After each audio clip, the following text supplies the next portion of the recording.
Great morning my dear friends. दोस्तों, Bhupesh Anand, CA, CMA, America, London. बेटे आज मैं सेंटिमेंटल हो रहा हूं। मैं last lecture financial accounting F3 इतिहास रच दिया बेटा मैंने। जब मैंने ये स्टार्ट किया था ना बेटे फाइनेंशियल अकाउंटिंग F3 में, आपको बता नहीं सकता कि 22 चैप्टर्स थे और मैं लगता था कि पता नहीं कब खत्म होगा, कैसे होगा।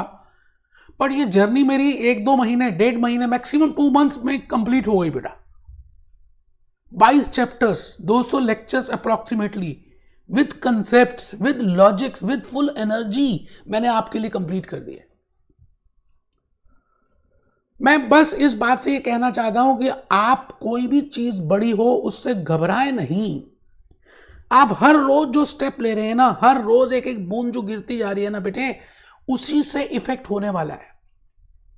आपने अपनी कोशिश को नहीं छोड़ना बेटे। आज ये खत्म हो जाएगा और मेरे लाइव लेक्चर स्टार्ट हो रहे हैं। फिर मैं स्किल लेवल की, प्रोफेशनल लेवल की रिकॉर्डिंग कर रहा हूं। ऐसे ही कारवा चलता रहेगा, रुकना नहीं है बेटे, बस चलंती चलंती चलंती। रजिस्टर ओपन कर लीजिए। मैं भूपेश आनंद, लेक्चर 3 की आज हम बातें करेंगे। और मैं I am talking of consolidated profit and loss statement because we are doing chapter number 22। I have devoted 12 lectures for balance sheet. तो बेटे मुझे लगता है कि बैलेंस शीट के बाद तो प्रॉफिट एंड लॉस तो चिन्ना मिन्ना सही है, ज़्यादा कुछ मुश्किल है नहीं। आपने देखा होगा मैंने 2 लेक्चर्स तो ले भी लिए, उसमें कुछ ज़्यादा कुछ भारी भरकम बातें नहीं है। Because we will not calculate goodwill, we are not calculating fair value, we are not calculating non controlling interest, we are not calculating the value of the retained earning, group retained earning. कुछ भी तो नहीं करना। आपको बस ध्यान रखना है कि सेल्स अगर इंटर सेल्स है तो उसको लेस कर देना है, परचेजेस को भी उतनी सेल्स जितनी लेस की वहां से लेस करना है। Second point is unrealise profit है तो बेटे that has to be seen for closing stock, whether it is of parent company और whether it is of subsidiary company, we are not concern with that. Easily हो सकता है। और investment income if it is being received by group तो उसको eliminate करना है। मतलब कोई भी ग्रुप की ट्रांजैक्शन है तो उसको एलिमिनेट करते जाओ। आज के लेक्चर में मैं आपको कुछ एक छोटी सी नई बात बताना चाहता हूं which I have discuss in consolidated balance sheet also, कि if the shares are acquired with in the year, middle of the year. बेटे अभी हमने फर्स्ट क्वेश्चन और सेकंड क्वेश्चन किया, अगर आपने पता नहीं ध्यान दिया, we have seen that the shares are acquired in the beginning of the year. तो फिर क्या होता था, 12 months belongs to post acquisition. हम पूरे के पूरे 12 महीने की सेल्स, 12 महीने की कॉस्ट ऐड करके consolidated profit and loss statement बना देते थे। But my point is in case shares are acquired with in the year, because up to the date of acquisition अगर ये ईयर 2 हिस्सों में डिवाइडेड है, इसमें एक हिस्सा तो प्री एक्विजिशन पार्ट है और दूसरा हिस्सा पोस्ट एक्विजिशन पार्ट है।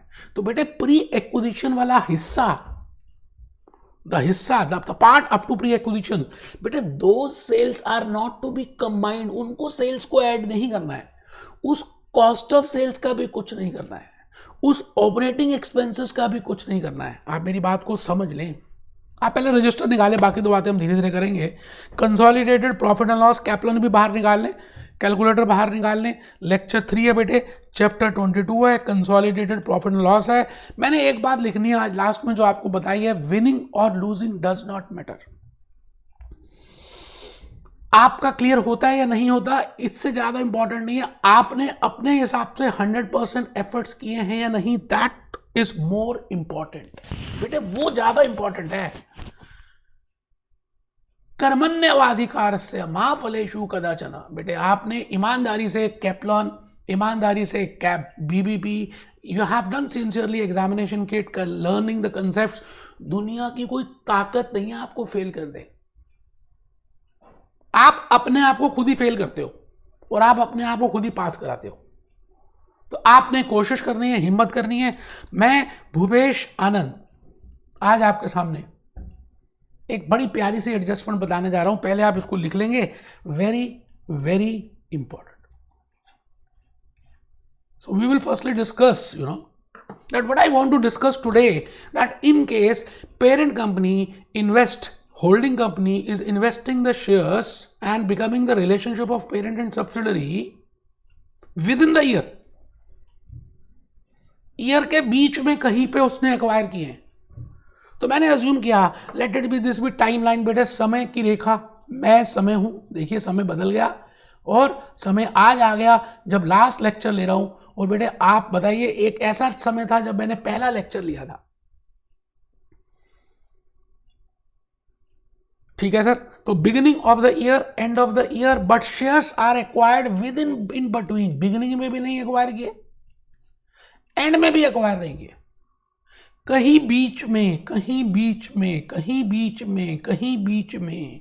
तो आज उसी को डिस्कस कर रहे हैं, because up to that Lakshman rekha, up to that date of acquisition, up to that relationship of parent and subsidiary, बेटे वहां तक जितने भी प्रॉफिट्स हैं दोज आर प्री। वहां तक जो भी सेल्स हैं दोज आर प्री।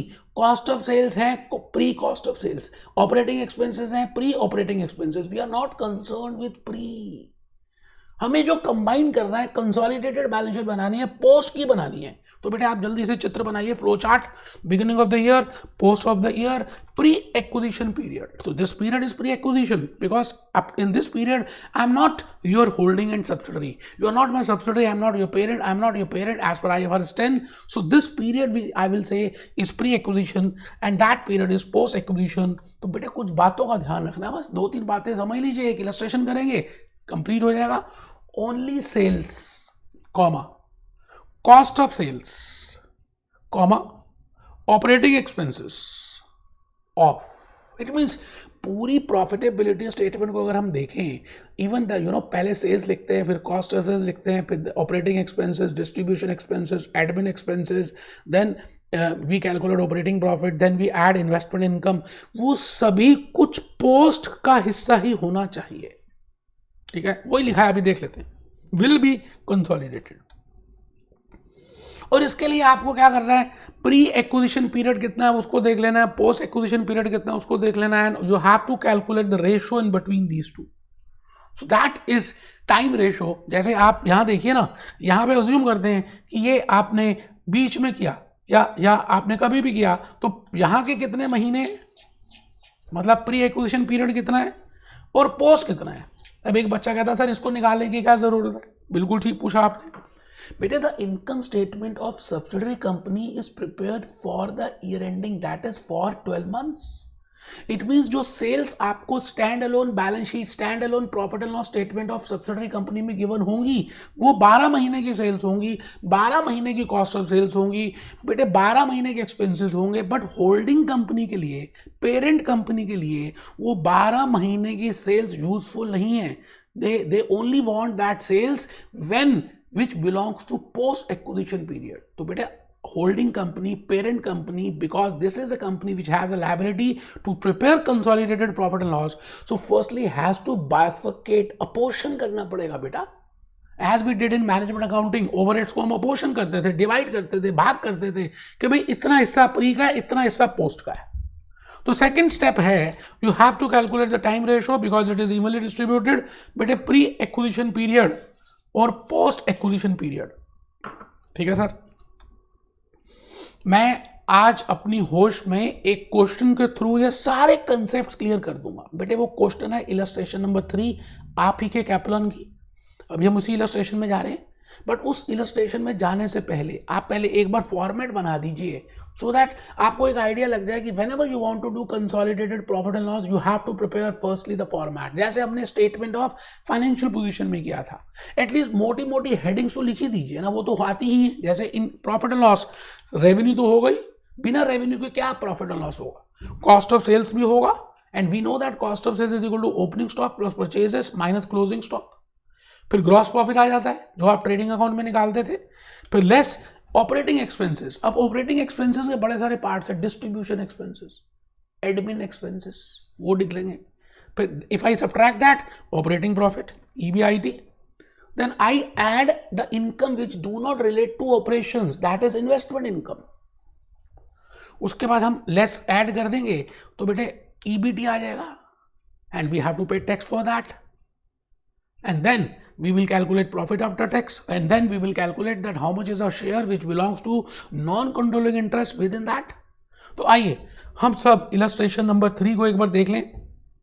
मैं चाहता हूं कि आप कैप्लॉन अपने सामने निकाल लें। बेटे कैप्लॉन मैंने भी निकाल ली, आइए एक बार देख लें। इलस्ट्रेशन नंबर 3 क्या कहती है illustration number 3? Let's have a look on this.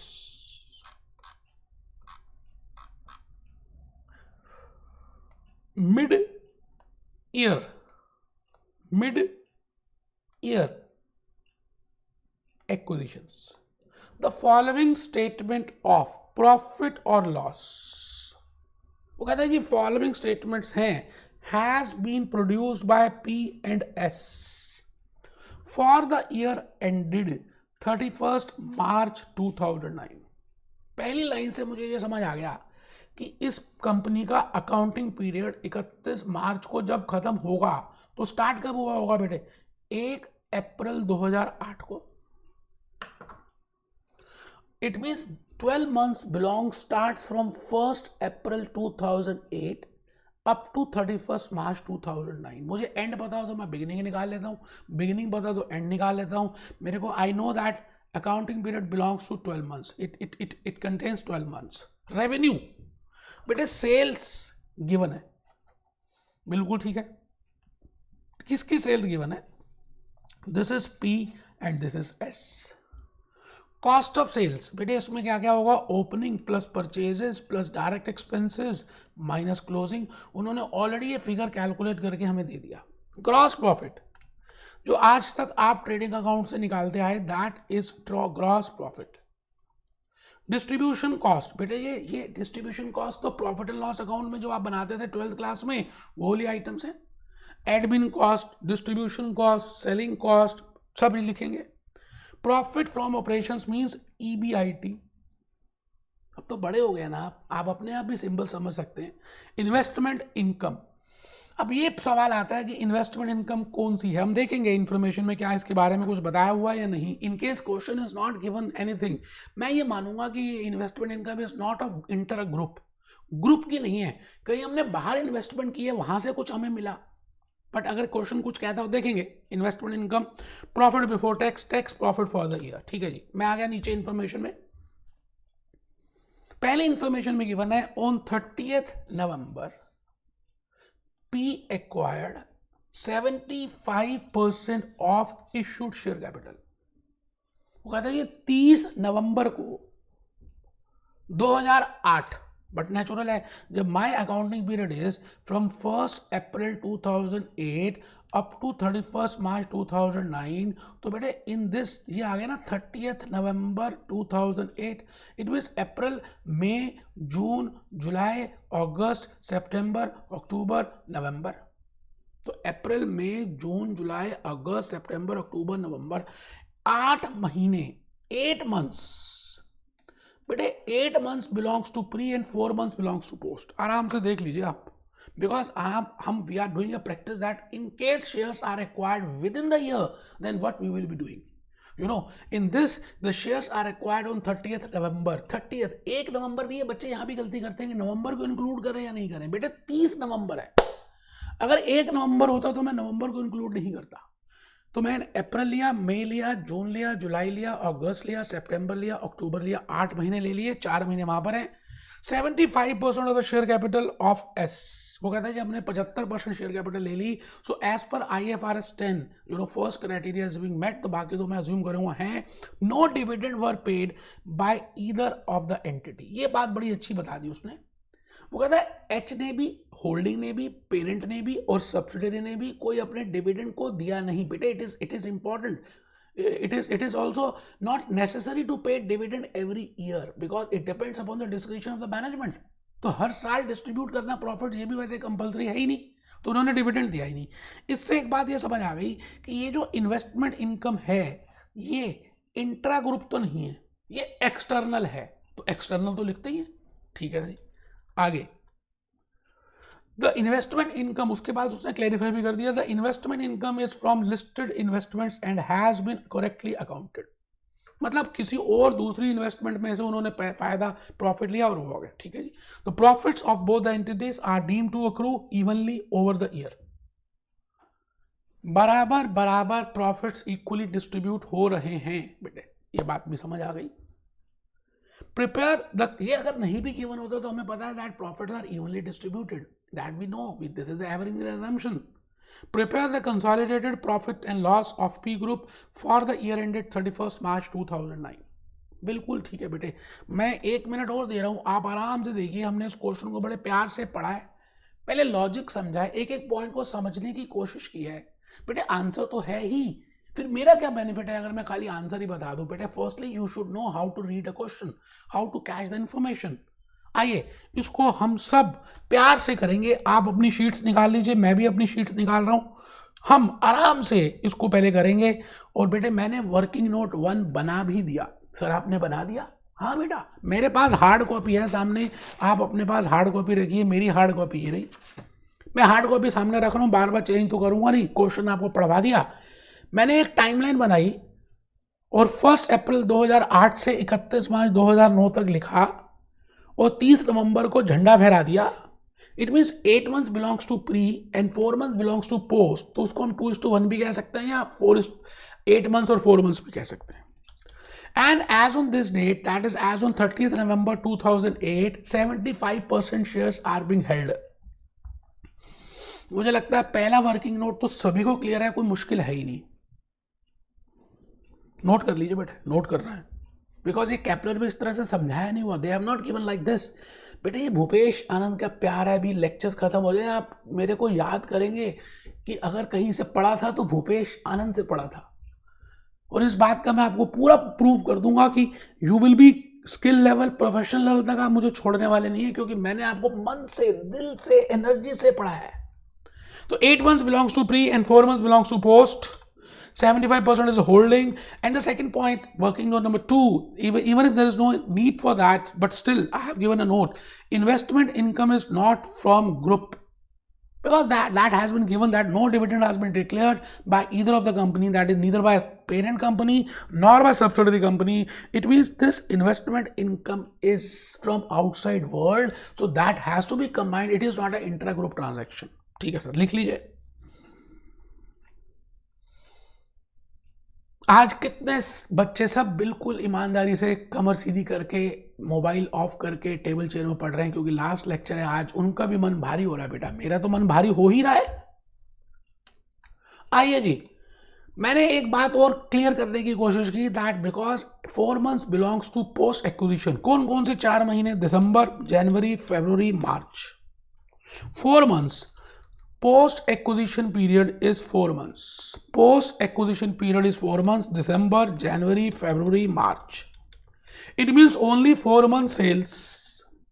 It means only 4 months cost of sales. It means only 4 months operating expenses. It means only 4 months investment income. हमें जो भी कुछ करना है उस प्रॉफिट एंड लॉस स्टेटमेंट में से, जो सब्सिडरी कंपनी की प्रॉफिट एंड लॉस स्टेटमेंट है, that statement is for 12 months। उसमें से जो भी चीजें मुझे लेनी है अपनी झोली में, वो 4-4 महीने की ही लेनी है। ठीक है जी।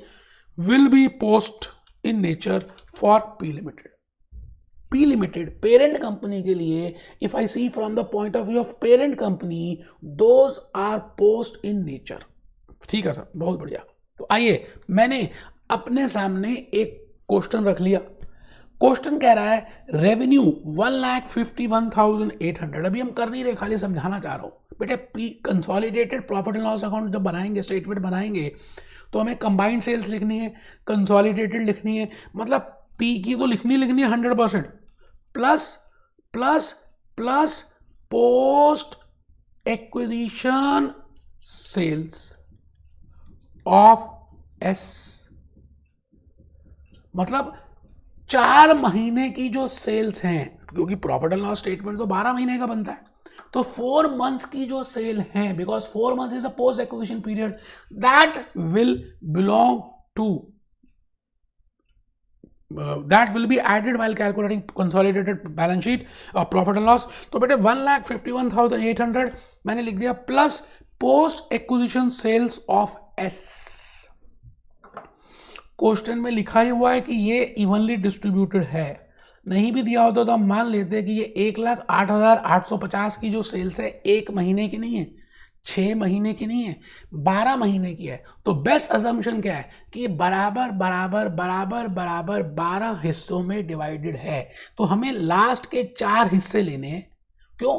क्योंकि वो 4 हिस्से पोस्ट एक्विजिशन पीरियड के हैं, तो मैंने उसको कर दिया बेटे 4/12 इंटू 1,08,850, बेटे वो आ गया 36,283। ऊपर देखिए क्या आया 151,800, फिर आया 36,283, तो 151,800 तो 100% सेल्स ऑफ पी लिमिटेड की।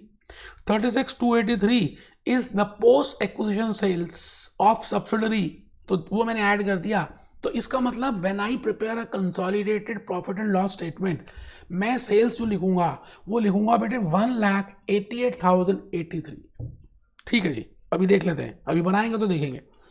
मैंने जान के कॉस्ट ऑफ सेल्स भी बताने की कोशिश की, वैसे आप डायरेक्टली अब हम स्टेटमेंट बना सकते हैं, मैंने आपका लोहा गर्म कर दिया, आप चोट मारनी है बेटे।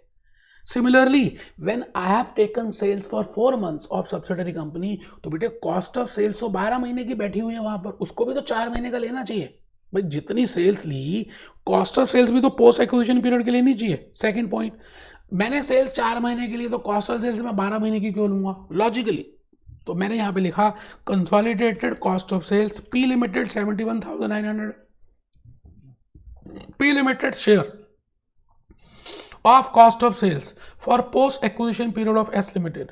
देख लीजिए वही किया बेटे, 51,100 cost of sales is for 12 months, तो 4 महीने की कितनी होगी मैंने निकाल दिया और बेटे टोटल कर दिया 88,933। मुझे उम्मीद है कि अब आपको बात समझ आ चुकी है जो मैं कहना चाह रहा हूं, इसलिए मैं डायरेक्टली क्वेश्चन में आऊंगा और क्वेश्चन में आकर मैंने ये फिगर तो बेटे अभी अभी निकाल ही दी थी 1,88,083, और कॉस्ट ऑफ सेल्स की फिगर भी निकाल दी थी 88,933। मैंने सेल्स भी लिख दिया और कॉस्ट ऑफ सेल्स भी लिख दिया as per working notes I have just told you, and I am ready to calculate gross profit that is 99,150। मैं हाथ ऊपर कर लिए बेटे, आप सब करेंगे मेरे साथ साथ, no doubt answer is there. बेटे जब हम करते हैं ना तो ज़्यादा बातें समझ आती हैं, आप लॉजिकली करेंगे तो अच्छा लगेगा। Combined sales, combined cost of sales, gross profit, बेटे मैं ग्रॉस प्रॉफिट तक पहुंच गया।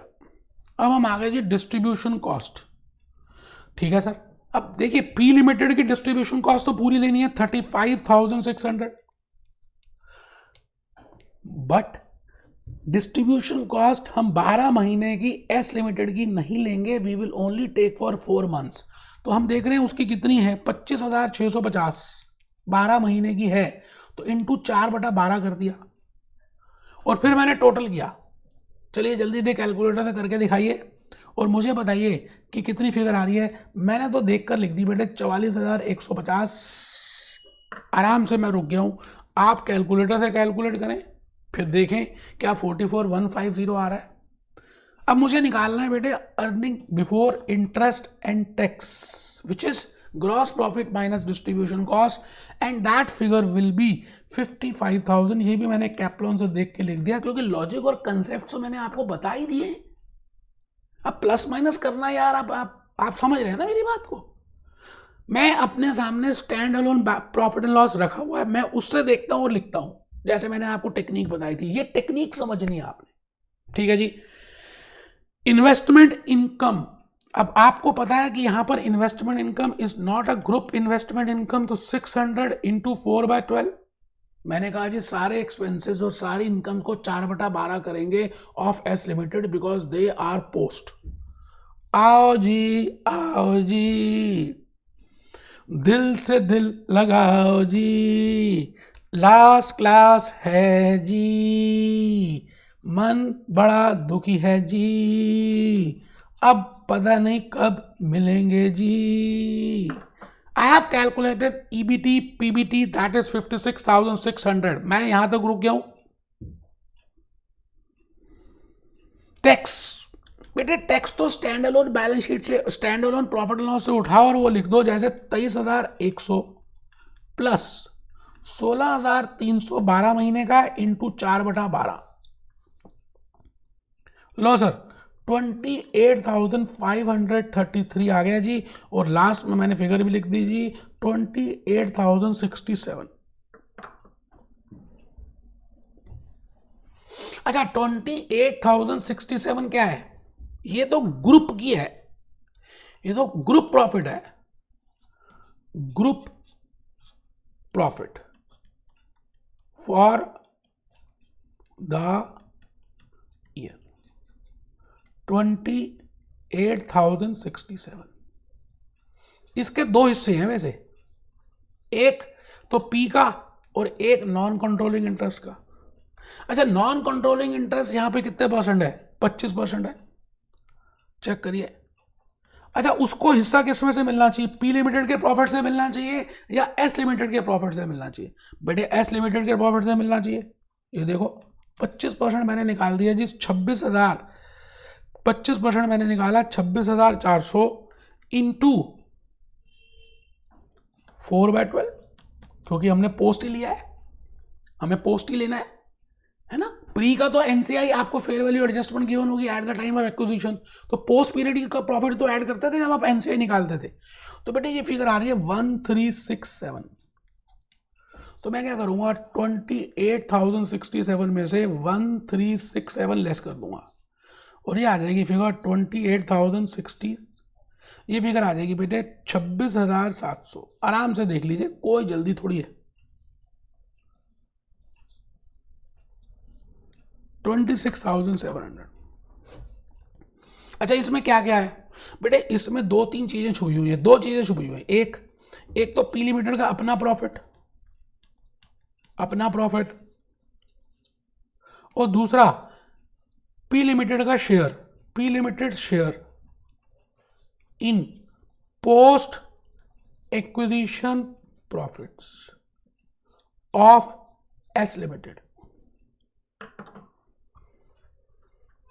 उम्मीद है आपको बातें समझ आ चुकी हैं बेटे। मेरे हिसाब से तो कंसोलिडेटेड प्रॉफिट एंड लॉस में इतना ही करके जाना है, प्लस मैं आ रहा हूं थोड़ा सा अपने जूस नोट्स में।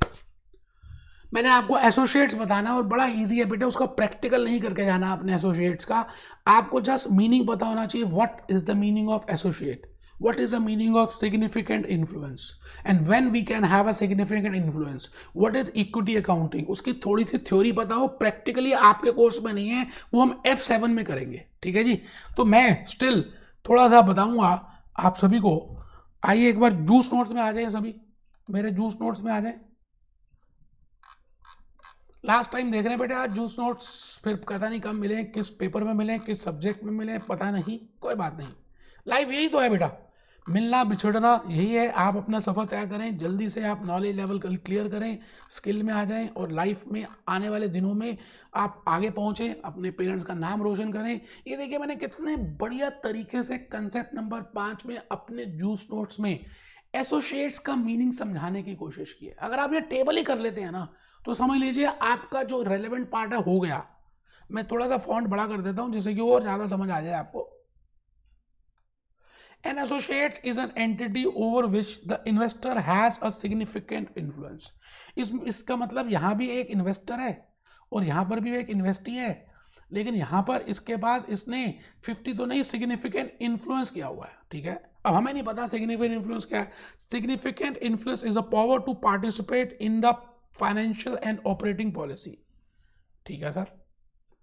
अ comparison of investment in other entities. देखिए अब आप एक कंपनी में कैसे इन्वेस्टमेंट कर सकते हैं, मैंने कहा था ना, या तो हम सब्सिडरी कर सकते हैं, तो हमने कवर कर लिया। Either you can have a investment, normal investment, और यू कैन बिकम एसोसिएट, जो आज हम करने वाले हैं बेटे यही तो कर रहे हैं, एसोसिएट ही तो कर रहे हैं हम, एसोसिएट ही तो कर रहे हैं। मैंने कहा जी नीदर इन्फ्लुएंस नॉर कंट्रोल। अगर आपने एक नॉर्मल इन्वेस्टमेंट की है, एक नॉर्मल लेमैन जैसे, नॉर्मल मिडलमैन जैसे, तो बेटा ना तो आपकी इन्फ्लुएंस होगा ना कंट्रोल होगा। सब्सिडरी में देखिए पूरा कंट्रोल है, बट एसोसिएट में देयर इज ए इन्फ्लुएंस, ठीक है sir. Indicative investment by investor, बेटे इन 3 पार्ट्स में हमने डिवाइड कर दिया। लेस देन 20 तो नॉर्मल इन्वेस्टमेंट हो गई, 20 to 50 सिग्निफिकेंट इन्फ्लुएंस हो गया, एसोसिएट हो गई, मोर देन 50 to 100 सब्सिडरी हो गई। तो एज पर दिस IFRS ने डिवाइड किया है, आप चेक कर लीजिए। Less than 20 to 50, excess 50। Accounting treatment देखिए जी, हमने कंसोलिडेशन में जो किया था, हमने we have followed consolidation and we have done fair value accounting in consolidated balance sheet. इसमें तो कोई अकाउंटिंग ट्रीटमेंट होगी नहीं, जैसे नॉर्मल हम करते हैं उसी को फेयर मार्केट वैल्यू उसके बेसिस में करेंगे। We are concern with equity method of account, that what is equity method, how we calculate, equity accounting is a method of accounting whereby the investment is initially recorded at cost, underline करें cost. Equity में हम सबसे पहले cost में मेल करते हैं adjusted thereafter by the post acquisition changes in the investors shares of this. फिर मैंने नीचे अकाउंटिंग ट्रीटमेंट दे दिया है. आपको अकाउंटिंग ट्रीटमेंट नहीं करना, मैं फिर रिपीट कर रहा हूं, दैट इज इन F7. आपको मीनिंग पता होना चाहिए, इक्विटी का मेथड पता होना चाहिए, लेकिन मेरा प्यार है तो मैंने आपको थोड़ा सा अकाउंटिंग ट्रीटमेंट के बारे में भी बता दिया है. टाइम होगा तो पढ़ लेना, नहीं तो छोड़ सकते हैं, कोई ऐसा मुश्किल है नहीं.